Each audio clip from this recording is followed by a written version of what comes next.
So ayun guys, magandang umaga no, mga kapares. So open na ulit tayo guys. Ayan. So kabubukas lang natin ngayon guys kasi pang gabi tayo. Ayan, pang gabi kasi tayo kaya kabubukas lang natin. So ito yung ating sabaw guys. Ayan, sabaw natin yan. Ito naman yung ating kanin. Ayan. So nasa 2 kilo yan yung kanin natin. Tsaka ito yung karne natin guys na ititinda natin yan. Yan. Siyempre umpisa pa lang tayo kaya hindi gasinong marami para maubos. No? Ito rin yung pansit. Yan. So location natin dati pa rin. Ito yung papuntang Sabungan tsaka Paite. No? Tapos ito yung papuntang Petron sa Kalayaan. Pa Santa Cruz guys. So dito pa rin tayo sa dati. No? Yan.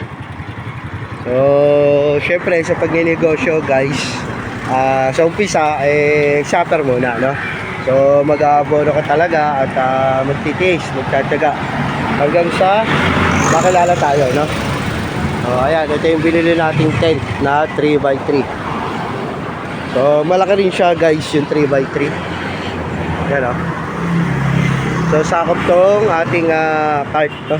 Pero plano ko sa susunod, baka i-fix natin to dito yung cart, no? Ilalapag natin dito yung cart, tatanggalin natin sa motor, no? Pero pag-iisipan pa natin na mabuti para nakapix siya dito.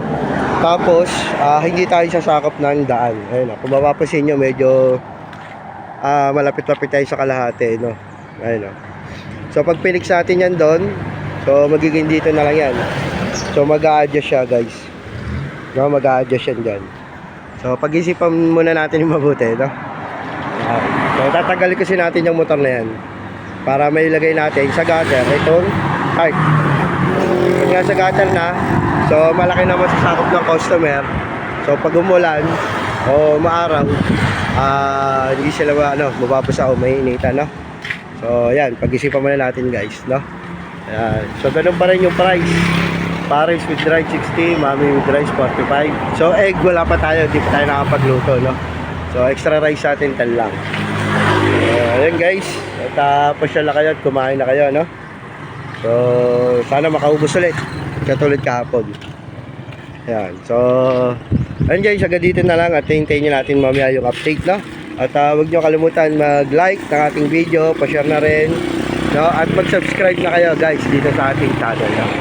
So daily pares tayo, so ingat kayo palagi, God bless.